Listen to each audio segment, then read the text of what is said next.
Olá, caríssimos estudantes, bom dia, boa tarde, boa noite. Eu sou o professor Ronaldo e vamos para mais uma videoaula de língua portuguesa. O assunto de hoje é compreensão e interpretação de texto. Ok? Vamos lá. Primeiramente, vamos aprender que compreensão é algo diferente de interpretação. Ok? Compreensão é uma coisa, interpretação de texto é outra coisa. Continuando. Compreensão ocorre quando a informação está no texto. Lá no enunciado da questão, você vai procurar, no texto, a informação tem que estar lá. Vale ressaltar que não é Ctrl+C, Ctrl+V. Bem, muitas vezes a banca se utiliza no enunciado das questões de sinônimos. Ok? Continuando. Interpretação ocorre quando a informação não está no texto, é dedutiva.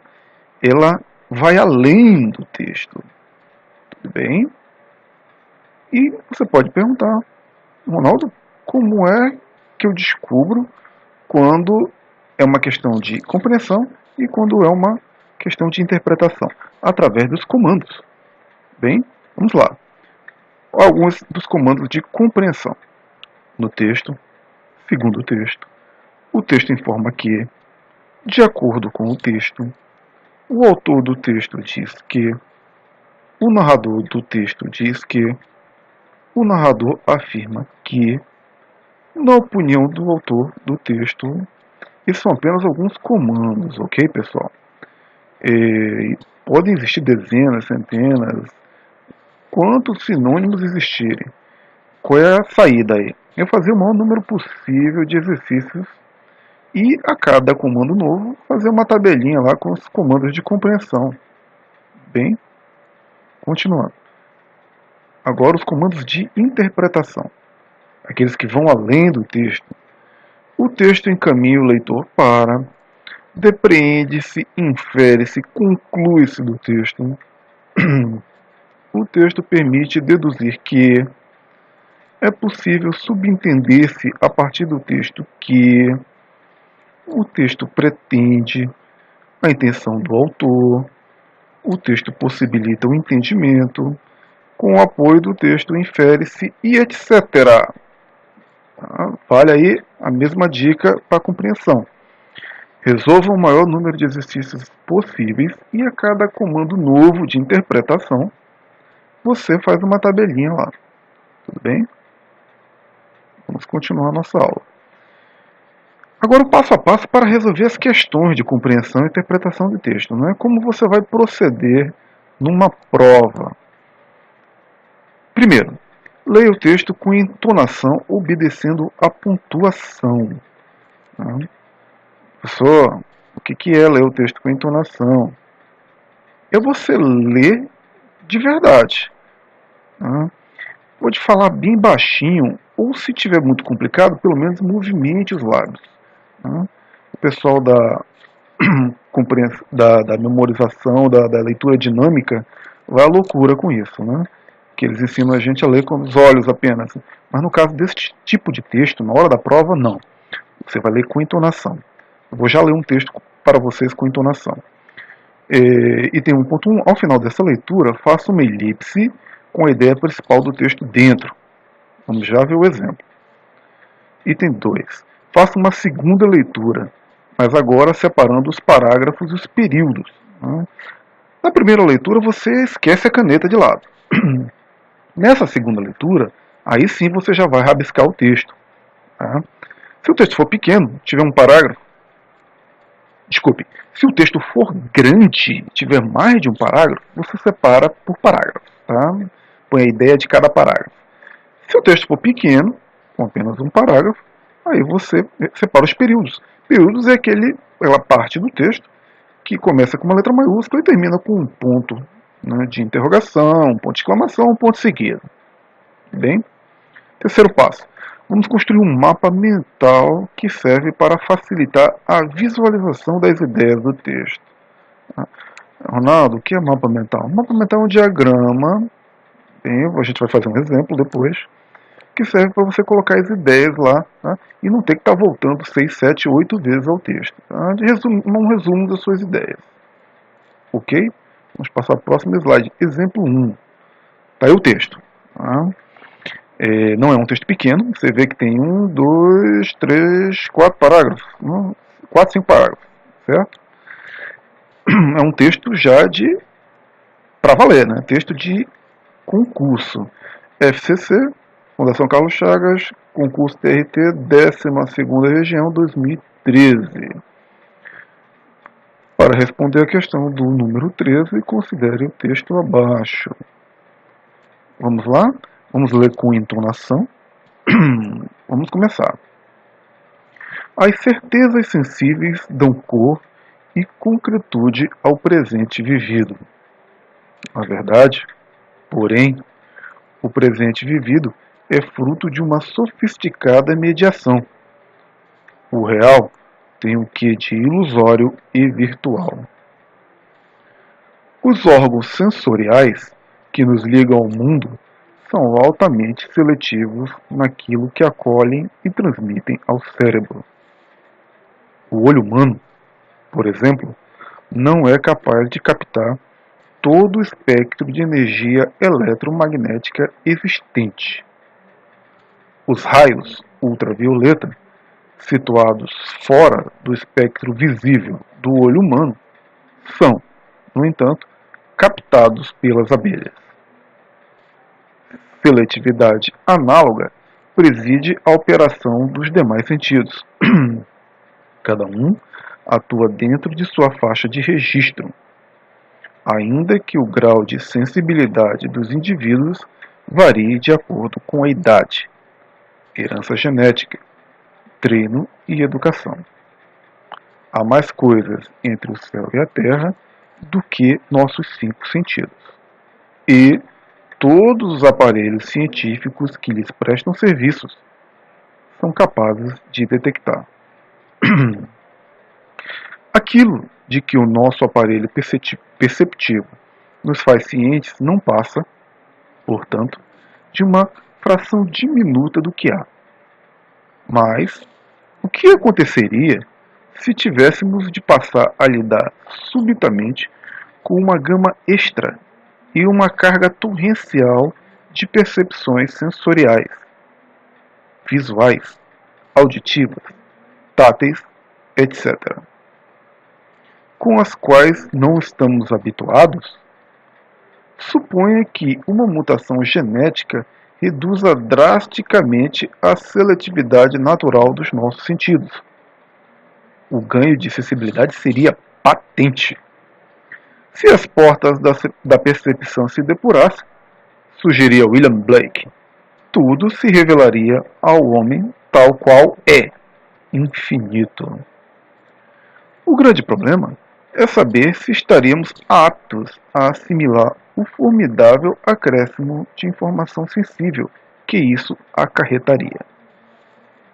O mais provável é que essa súbita mutação, a desobstrução das portas e órgãos da percepção, produzisse não a revelação mística imaginada por Blake, mas um terrível engarrafamento cerebral.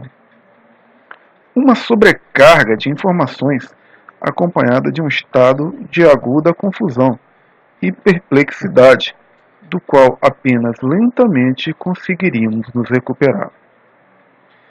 As informações sensíveis a que temos acesso, embora restritas, não comprometeram nossa sobrevivência no laboratório da vida. Longe disso. É a brutal seletividade dos nossos sentidos que nos protege da infinita complexidade do universo. Se o muro desaba, o caos impera. Adaptado de Eduardo Gianetti, O Valor do Amanhã, São Paulo, Companhia das Letras, em 2010. Páginas 139 a 143. Veja que eu li com entonação, não foi? Li devagar, obedecendo as pontuações. Tudo bem? Voltando àquele passo a passo, né? O que a gente tem que fazer após ler a primeira vez? Estabelecer uma elipse com a ideia central do texto.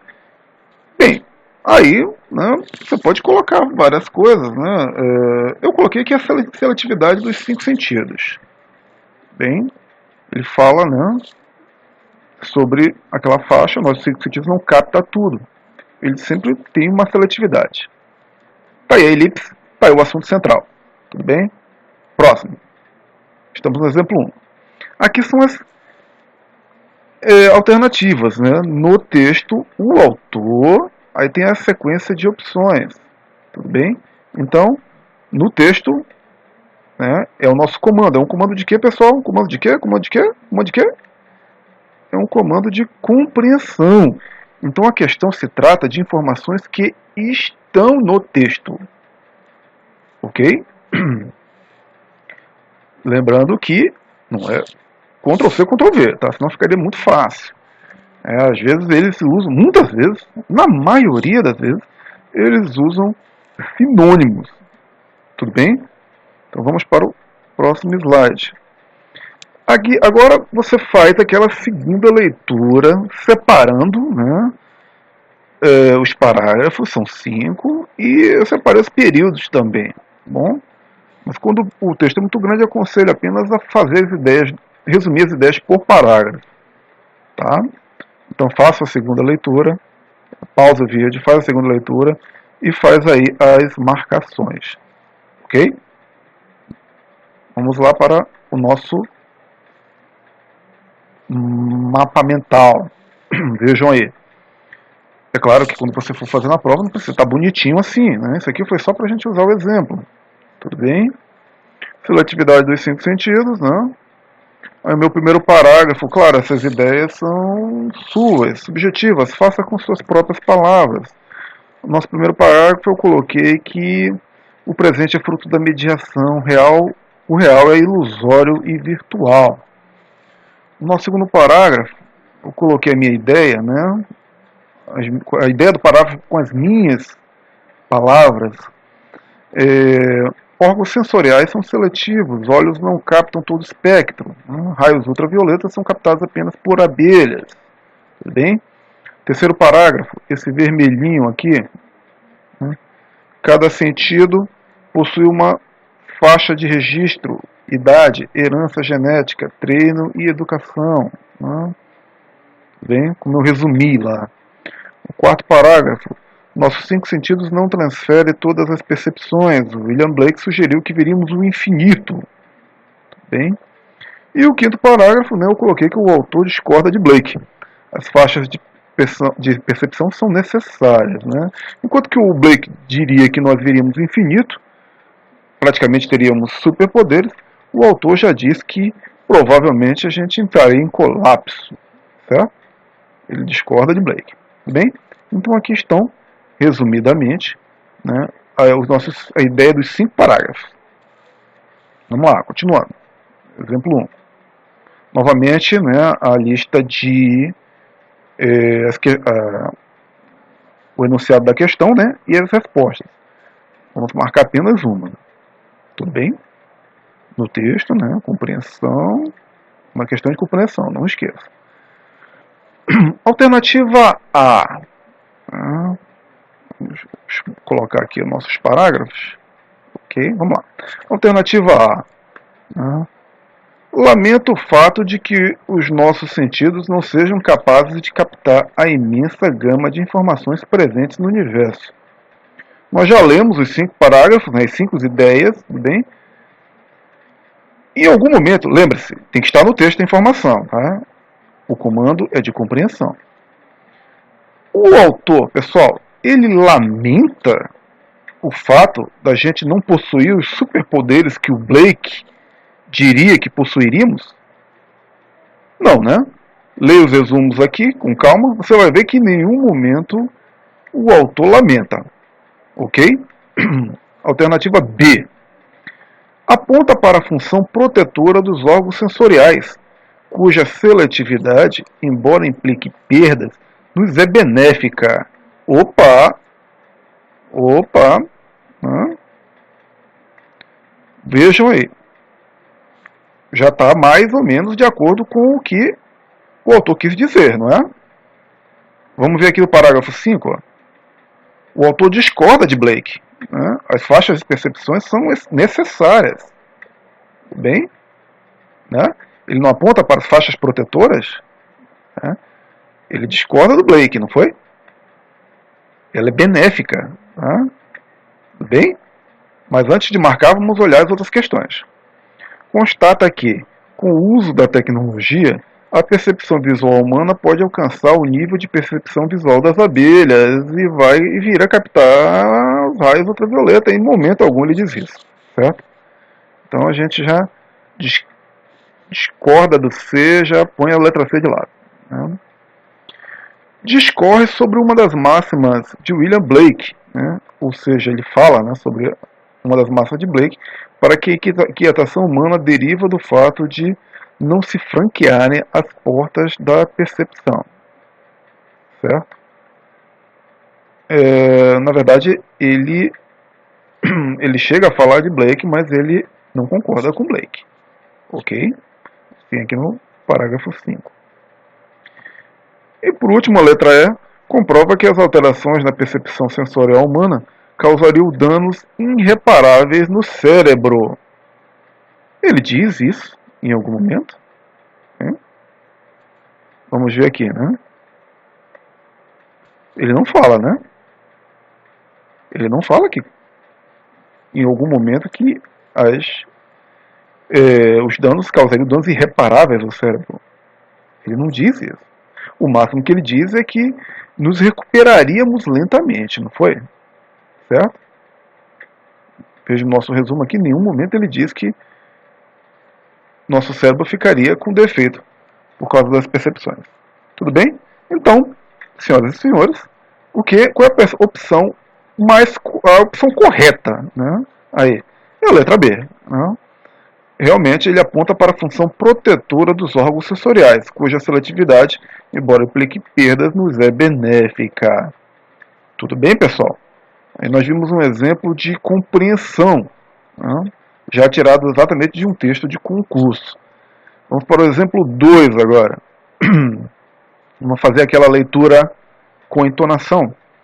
Vejam que é um texto pequeno, ele não tem mais de um parágrafo, certo? Vamos lá. Algum tempo hesitei se devia abrir estas memórias pelo princípio ou pelo fim. Isto é, se poria em primeiro lugar o meu nascimento ou a minha morte, suposto o uso vulgar seja começar pelo nascimento. Duas considerações me levaram a adotar diferente método. A primeira é que eu não sou propriamente um autor defunto, mas um defunto autor, para quem a campa foi outro berço. A segunda é o que o escrito ficaria assim mais galante e mais novo. Moisés, que também contou a sua morte, não a pôs no introito, mas no cabo. Diferença radical entre este livro e o Pentateuco. Machado de Assis, em Memórias Póstumas de Brás Cubas. Né?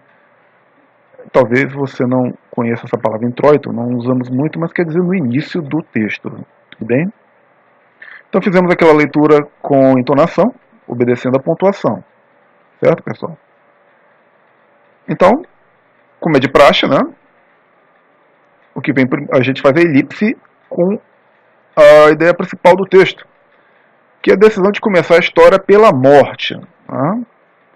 O autor está dizendo ali, né, que, ao contrário da maioria dos textos, que começa pelo nascimento, né, ele começou pela morte dele. Ok? Aí, pessoal, vejam que agora eu não separei por parágrafos, porque só tinha um. Né? Quando só tem um parágrafo, você separa por períodos. Que começa com uma letra maiúscula, deixa eu mostrar aqui, começa pela letra maiúscula e termina com um ponto seguido, um ponto de interrogação, um ponto de exclamação. Então temos 3 períodos nesse texto. Ok? Você faz novamente aquela segunda leitura separando por períodos. Continuando. Vamos lá, né? O mapa mental. Decisão de começar a história pela morte. Ok? Primeiro parágrafo.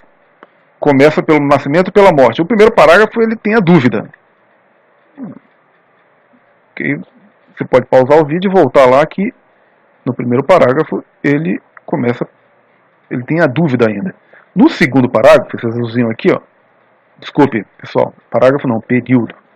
No segundo período, ele decidiu começar pela morte, porque na verdade o autor, ele é um defunto autor, né?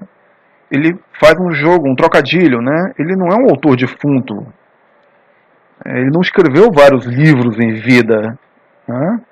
Ele decide escrever seu primeiro livro depois da morte dele. Então ele é um defunto autor. E ele disse que fica mais original assim, né? Fica mais bonitinho assim. Tudo bem?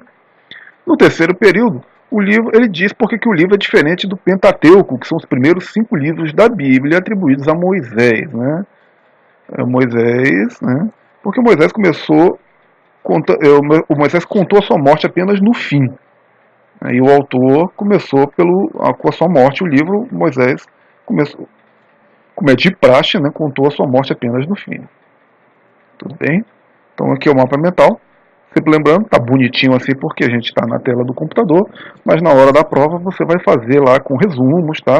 Coisa bem simples mesmo, só para você não ter que voltar 5, 6, 7 vezes para ler o mesmo texto. Tá ok? Continuando aqui. Exemplo 2. Vamos lá. Deduz-se do texto que o autor personagem deduz-se. Deduz-se é um comando de quê? É um comando de interpretação. Tudo bem? Sempre naquela tabelinha lá. Agora nós vamos trabalhar com interpretação. É aquilo que vai além do texto. A gente vai deduzir do texto, tá? Informações com base no texto. Ok? Lembre-se, a gente não pode viajar e ir na maionese. Tá? Temos que inferir, né, retirar conclusões do texto. Ok? Aqui as opções da questão. Tá? Novamente aqui os períodos. Né?